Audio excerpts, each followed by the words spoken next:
Supplying money shouldn't be a surprise. That's how informants are dealt with in the spy business. But there was no effort to check their bona fides. None. Every checkable piece of that intelligence that's come to public notice has proven to be false, or at least self-serving in the extreme. We had the U.S. Congress approve and appropriate money for the Iraqi National Congress, no telling how much they were taking off the top for themselves. You get all kinds of people who want a reward and have nothing to offer.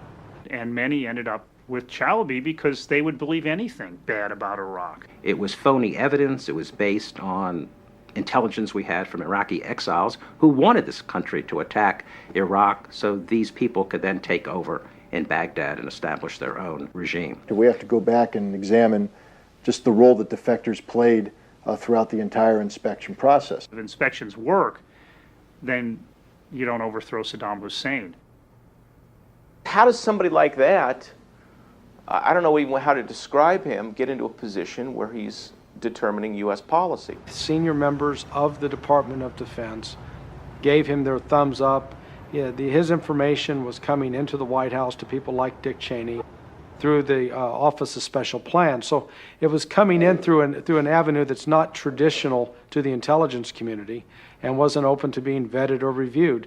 You've had Chalabi himself admit that they didn't mind providing false information because it helped them to achieve their goal of removing Saddam. Nobody in Iraq will defend that regime, including the military, both the regular army and the Republican Guard. Our liberation would not have been achieved without the determination of President George W. Bush and the commitment of the coalition, at the forefront of which stand the people of the United States of America and Great Britain.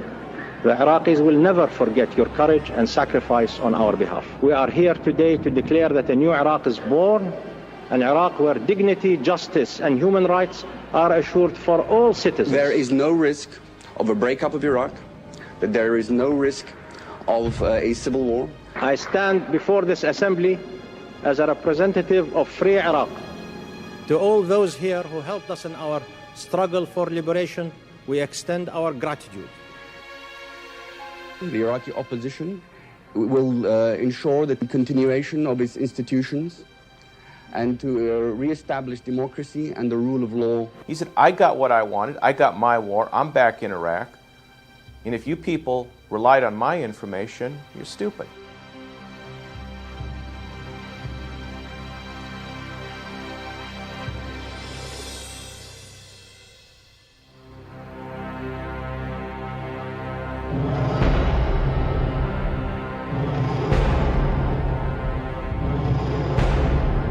Every year, by law and by custom, we meet here to consider the State of the Union.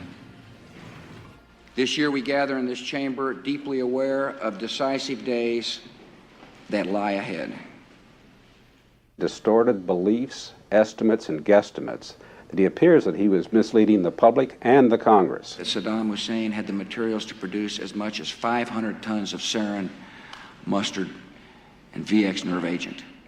Sarin that they were making in 1990, 1991 had a known shelf life of about 2 months. I have confirmed this with inspectors and analysts who were deeply involved in the 1990s analyses. Well, if you made it 12 years ago and it had a shelf life of 2 months, it may not be safe to drink, but it isn't sarin nerve gas any longer.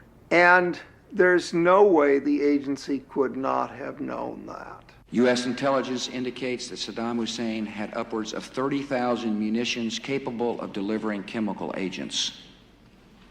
Inspectors recently turned up 16 of them, despite Iraq's recent declaration denying their existence.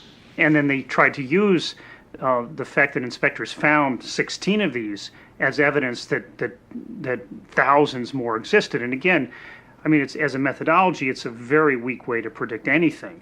And I think it borders on propaganda to argue that the small number that have been found by inspectors imply that, in this case, over 29,000 exist. Saddam Hussein has not accounted for the remaining 29,984 of these prohibited munitions. But this way, Bush administration officials either routinely said or tried to give the impression that if Iraq had not fully accounted for all of a certain item related to chemical or biological weapons, then it must be there. And that's not at all what the inspectors said or found. He hadn't accounted for that material. He's given no evidence that he has destroyed it. Could go in and say, okay, we can prove, yeah, you destroyed that set in this way or that set in that way, but these others, we can't prove it. And that doesn't mean that they didn't destroy these warheads or whatever the item was. It just means Iraq hadn't been able to prove it. If Saddam Hussein had admitted to the Iranians, to the Syrians and his own people, that he had been so intimidated by the UN inspection and sanctions process that he'd given up all that, they probably would have torn him limb from limb. Saddam Hussein had material sufficient to produce more than 38,000 liters of botulinum toxin, enough to subject millions of people to death by respiratory failure. He hadn't accounted for that material. Its biological weapons program, particularly its ability to make botulinum toxin, and therefore it was an open issue. But again, it doesn't mean that what the inspectors found was evidence that Iraq possessed that. Our intelligence sources tell us that he has attempted to purchase high-strength aluminum tubes suitable for nuclear weapons production. I think there was very little doubt that the centrifuge tubes, so-called, were nothing but rocket motor tubes to go into M81 style artillery rockets. They certainly have all the specs for that. Nuclear experts, for instance, from Lawrence Livermore's laboratory's Z division, the experts on centrifuge enrichment, came out and said, no, you couldn't enrich uranium using these tubes. They're not compatible. Well, I saw it as a deliberate attempt to take information and selectively take information and try to basically say Iraq poses an imminent nuclear threat and therefore action is absolutely necessary. And I felt that was absolutely wrong. The International Atomic Energy Agency confirmed in the 1990s that Saddam Hussein had an advanced nuclear weapons development program. The administration showed photos of nuclear or former nuclear weapons sites in Iraq, pre-1991 nuclear weapons sites, claimed that new construction showed they were ongoing nuclear weapons production sites. Complete nonsense. The most troubling thing about the fact of the distortions and the misleading statements that Bush gave Congress is that it is a federal felony. It's a crime to mislead and distort information and present it to the Congress. The British government has learned that Saddam Hussein recently sought significant quantities of uranium from Africa.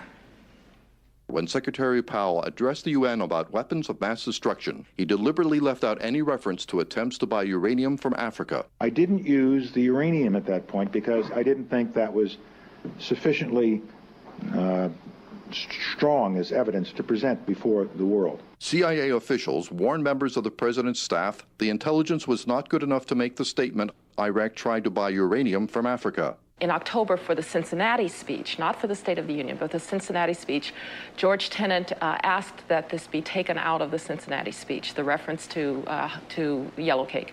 It was taken out of the Cincinnati speech because whenever the Director of Central Intelligence wants something out, it's gone. How to get back in?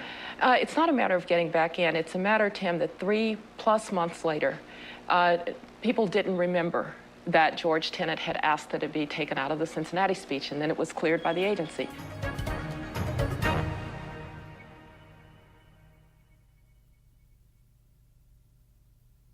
The British government has learned that Saddam Hussein recently sought significant quantities of uranium from Africa.